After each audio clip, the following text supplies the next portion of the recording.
ಪ್ರಿಯ ಬಂಧುಗಳೇ, ದಯವಿಟ್ಟು ಈ ವಿಡಿಯೋವನ್ನು ಕೊನೆಯವರೆಗೂ ನೋಡಿ. ಯಾಕಂದರೆ ಇದು ಕೇವಲ ಒಂದು ಸುದ್ದಿಯಲ್ಲ, ಒಂದು ಕುಟುಂಬದ ಬದುಕು ಸಂಪೂರ್ಣವಾಗಿ ಕುಸಿದ ಉಪ್ಪಿನಂಗಡಿಯಲ್ಲಿ ನಡೆದ ನೋವಿನ ಘಟನೆ.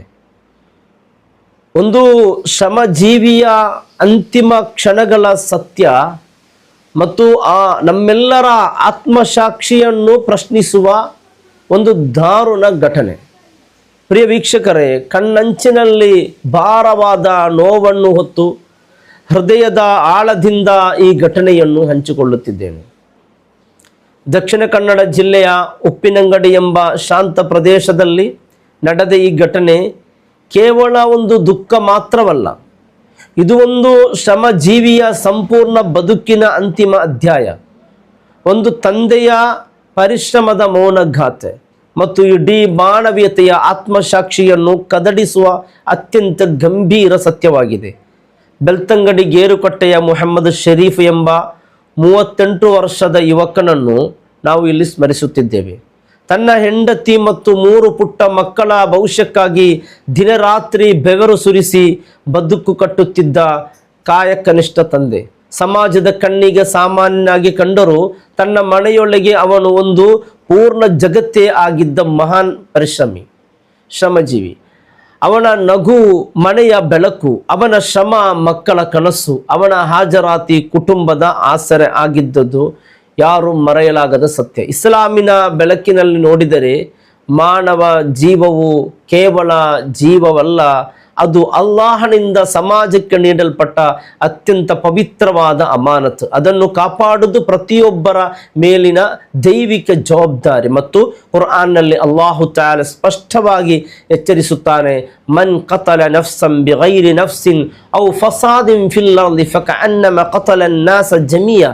ಯಾರು ನಿರಪರಾಧಿಯ ಜೀವವನ್ನು ಹಾನಿಗೊಳಪಡಿಸುತ್ತಾರೋ ಅವರು ಇಡೀ ಮಾನವ ಕುಲವನ್ನೇ ಒಳಪಡಿಸಿದಂತೆ ಎಂದು ಸೂರತುಲ್ ಮಾಯಿದ ಈ ಮಹಾ ತತ್ವದ ಬೆಳಕಿನಲ್ಲಿ ನೋಡಿದಾಗ ಪ್ರತಿಯೊಂದು ಜೀವವು ಎಷ್ಟು ಅಪಾರ ಮೌಲ್ಯ ಹೊಂದಿದೆ ಎಂಬುದು ನಮಗೆ ಅರ್ಥವಾಗುತ್ತದೆ. ಈಗ ಈ ಘಟನೆಯ ಆದಿಯನ್ನು ಹಂತ ಹಂತವಾಗಿ ನೋಡಿದರೆ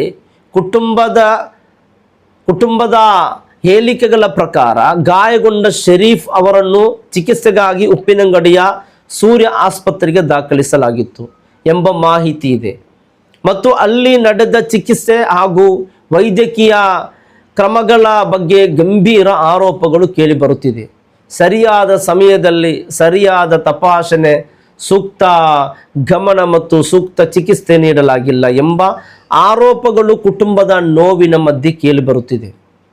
ಆದರೆ ಇವುಗಳ ಸತ್ಯಾಸತ್ಯತೆ ಸಂಪೂರ್ಣ ತನಿಖೆಯ ನಂತರ ಮಾತ್ರ ಸ್ಪಷ್ಟವಾಗಬೇಕಾಗಿದೆ ಎಂಬುದು ನ್ಯಾಯಬದ್ಧವಾದ ದೃಷ್ಟಿಕೋನ. ಆದರೆ ಒಂದು ವಿಷಯ ಮಾತ್ರ ಅಚಲ, ಒಬ್ಬ ತಂದೆ ಆಸ್ಪತ್ರೆಗೆ ಹೋಗುವುದು ಎಂದರೆ ಅವನು ತನ್ನ ಜೀವವನ್ನು ಸಂಪೂರ್ಣವಾಗಿ ವೈದ್ಯಕೀಯ ವ್ಯವಸ್ಥೆಯ ಕೈಗೆ ಒಪ್ಪಿಸುವುದು.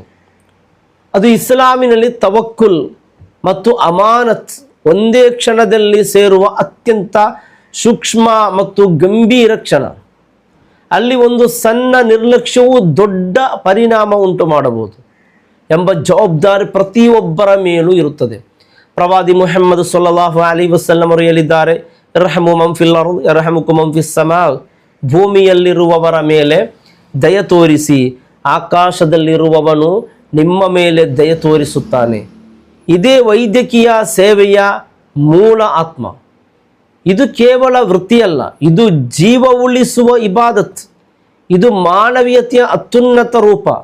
ಇಲ್ಲಿ ಪ್ರತಿಯೊಂದು ರೋಗಿಯು ಒಂದು ಅಮಾನತ್, ಪ್ರತಿಯೊಂದು ಕ್ಷಣವೂ ಒಂದು ಜವಾಬ್ದಾರಿ. ಆದರೆ ಪ್ರಿಯ ವೀಕ್ಷಕರೇ, ಈ ಘಟನೆಯ ಅತ್ಯಂತ ಹೃದಯೋದ್ರಾವಕ ಭಾಗವೆಂದರೆ ಇಂದು ಆ ಮನೆಯೊಳಗೆ 3 ಪುಟ್ಟ ಮಕ್ಕಳು ಅಪ್ಪ ಎಲ್ಲಿದ್ದಾರೆ ಎಂದು ಕೇಳುತ್ತಿರುವ ಆ ಕ್ಷಣ. ಆ ಪ್ರಶ್ನೆ ಕೇವಲ ಮಾತಲ್ಲ, ಅದು ಕಲ್ಲು ಹೃದಯವನ್ನು ಕರಗಿಸುವ ಮೌನದ ಕಿರುಚಾಟ. ಆ ಮಕ್ಕಳಿಗೆ ಮರಣದ ಅರ್ಥವೂ ಗೊತ್ತಿಲ್ಲ, ಆಸ್ಪತ್ರೆಯ ಅರ್ಥವೂ ಗೊತ್ತಿಲ್ಲ. ಅವರಿಗೆ ಗೊತ್ತಿರುವುದು ಕೇವಲ ತಂದೆಯ ಕೈ, ಅವನ ಧ್ವನಿ, ಅವನ ಪ್ರೀತಿ. ಆದರೆ ಈಗ ಆ ಪ್ರೀತಿಯೇ ಮೌನವಾಗಿದೆ.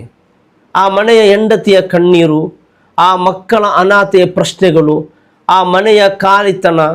ಇಸ್ಲಾಂ ನಮಗೆ ಇಲ್ಲಿ ಕಲಿಸುವ ಅತ್ಯಂತ ದೊಡ್ಡ ಪಾಠವೆಂದರೆ ಒಬ್ಬ ಅನಾಥ ಕಣ್ಣೀರು ಕೂಡ ಅಲ್ಲಾಹನ ಮುಂದೆ ವ್ಯರ್ಥವಾಗುವುದಿಲ್ಲ ಮತ್ತು ಪ್ರತಿಯೊಂದು ಅಮಾನತಿಗೆ ಅಂತಿಮ ದಿನದಲ್ಲಿ ಉತ್ತರವಾದಿತ್ವ ಇದೆ ಎಂಬುದು ಅತ್ಯಂತ ಗಂಭೀರ ಎಚ್ಚರಿಕೆ. ಈ ಕಾರಣದಿಂದಲೇ ಮಾನವೀಯತೆ ಇಲ್ಲಿ ಪರೀಕ್ಷೆಗೆ ಒಳಗಾಗುತ್ತದೆ, ಜವಾಬ್ದಾರಿ ಇಲ್ಲಿ ಪ್ರಶ್ನೆಗೆ ಒಳಗಾಗುತ್ತದೆ ಮತ್ತು ವ್ಯವಸ್ಥೆ ಇಲ್ಲಿ ಆತ್ಮ ಪರಿಶೀಲನೆಗೆ ಒಳಗಾಗುತ್ತದೆ. ಇನ್ನು ಈ ಘಟನೆಯಿಂದ ನಾವು ಕೇವಲ ನೋವಿನಿಂದ ನಿಲ್ಲಬಾರದು, ಪರಿಹಾರವನ್ನು ಕೂಡ ಸ್ಪಷ್ಟವಾಗಿ ಅರಿಯಬೇಕು. ಇಂತಹ ಘಟನೆಗಳು ಮತ್ತೆ ಮರುಕಳಿಸದಂತೆ ಆಸ್ಪತ್ರೆಗಳಲ್ಲಿ ಕಠಿಣ ವೈದ್ಯಕೀಯ ಪ್ರೋಟೋಕಾಲ್ ಜಾರಿಯಾಗಬೇಕು. ಪ್ರತಿಯೊಂದು ರೋಗಿಯೂ ಸಂಪೂರ್ಣ ದಾಖಲಾತಿ ಮತ್ತು ನಿರಂತರ ಮೇಲ್ವಿಚಾರಣೆ ಇರಬೇಕು. ಹಿರಿಯ ವೈದ್ಯರ ನೇರ ಜವಾಬ್ದಾರಿ ಕಡ್ಡಾಯವಾಗಿರಬೇಕು. ತುರ್ತು ಪರಿಸ್ಥಿತಿಯಲ್ಲಿ ತಕ್ಷಣ ಎರಡನೇ ಅಭಿಪ್ರಾಯ ಪಡೆಯುವ ವ್ಯವಸ್ಥೆ ಇರಬೇಕು ಮತ್ತು ವೈದ್ಯಕೀಯ ಸಿಬ್ಬಂದಿಗೆ ಮಾನವೀಯತೆಯ ನೈತಿಕತೆ ಮತ್ತು ಜವಾಬ್ದಾರಿಯ ವಿಶೇಷ ತರಬೇತಿ ನೀಡಬೇಕು. ಏಕೆಂದರೆ ಜ್ಞಾನ ಮಾತ್ರ ಸಾಕಾಗುವುದಿಲ್ಲ, ಇಲ್ಲಿ ಜ್ಞಾನಕ್ಕೆ ದಯ ಸೇರಬೇಕು. ಕೌಶಲ್ಯ ಮಾತ್ರ ಸಾಕಾಗುವುದಿಲ್ಲ, ಅದಕ್ಕೆ ಜವಾಬ್ದಾರಿ ಸೇರಬೇಕು. ಜೊತೆಗೆ ರೋಗಿಯ ಕುಟುಂಬಕ್ಕೂ ತಮ್ಮ ಹಕ್ಕುಗಳ ಅರಿವು ಇರಬೇಕು. ಚಿಕಿತ್ಸೆಯ ಪ್ರತಿಯೊಂದು ಅಂತಹದ ಬಗ್ಗೆ ಮಾಹಿತಿ ಪಡೆಯುವುದು, ಸಂಶಯ ಇದ್ದರೆ ಪ್ರಶ್ನಿಸುವುದು, ಅಗತ್ಯವಿದ್ದರೆ ತಕ್ಷಣ ಮತ್ತೊಂದು ವೈದ್ಯಕೀಯ ಅಭಿಪ್ರಾಯ ಪಡೆಯುವುದು. ಸರ್ಕಾರದ ಮಟ್ಟದಲ್ಲಿ ನೋಡಿದರೆ ಆಸ್ಪತ್ರೆಗಳ ಮೇಲೆ ಕಠಿಣ ಆಡಿಟ್ ವ್ಯವಸ್ಥೆ, ತಪ್ಪುಗಳ ವಿರುದ್ಧ ತಕ್ಷಣ ಕ್ರಮ ಮತ್ತು ಬಡವರಿಗೆ ನ್ಯಾಯ ಸಿಗುವ ಸ್ಪಷ್ಟ ವೇದಿಕೆ ನಿರ್ಮಾಣವಾಗಬೇಕು. ಕೊನೆಗೆ ಪ್ರಿಯ ವೀಕ್ಷಕರೇ, ಇದು ಕೇವಲ ಶರೀಫ್ ಅವರ ಕಥೆಯಲ್ಲ, ಇದು ಇಡೀ ಸಮಾಜಕ್ಕೆ ಒಂದು ದೊಡ್ಡ ಎಚ್ಚರಿಕೆ. ಒಂದು ನಿರ್ಲಕ್ಷ್ಯ ಒಂದು ಕುಟುಂಬದ ಸಂಪೂರ್ಣ ಭವಿಷ್ಯವನ್ನು ಕುಸಿಯಬಹುದು. ಒಂದು ಕ್ಷಣದ ಅಜಾಗರೂಕತೆ ಒಂದು ಮಕ್ಕಳ ಬಾಲ್ಯವನ್ನು ಅನಾಥೆಯಲ್ಲಿ ಮುಳುಗಿಸಬಹುದು ಮತ್ತು ಒಂದು ವ್ಯವಸ್ಥೆಯ ಮೌನ ಒಂದು ಶ್ರಮಜೀವಿಯ ಬದುಕನ್ನು ಶಾಶ್ವತವಾಗಿ ನಿಲ್ಲಿಸಬಹುದು. ಆದ್ದರಿಂದ ನಾವು ಪ್ರತಿಯೊಬ್ಬರೂ ಎಚ್ಚರವಾಗಿರಬೇಕು, ಜವಾಬ್ದಾರಿಯಾಗಿರಬೇಕು ಮತ್ತು ಮಾನವೀಯತೆಯನ್ನು ಉಳಿಸಬೇಕು. ಪವಿತ್ರ ಕುರ್ಆನ್ನಲ್ಲಿ ಮತ್ತೆ ಮತ್ತೆ ನೆನಪಿಸುತ್ತದೆ, ಒಬ್ಬ ಜೀವ ಉಳಿಸುವುದು ಇಡೀ ಮಾನವ ಕುಲವನ್ನು ಉಳಿಸಿದಂತೆ.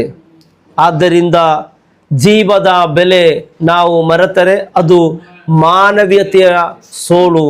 ಅಲ್ಲಾಹು ತಾಲಾ ಶರೀಫ್ ಅವರ ಆತ್ಮಕ್ಕೆ ರಹಮತ್ ನೀಡಲಿ, ಅವರ ಕುಟುಂಬಕ್ಕೆ ಸಬ್ರ್ ಜಮೀಲ್ ನೀಡಲಿ.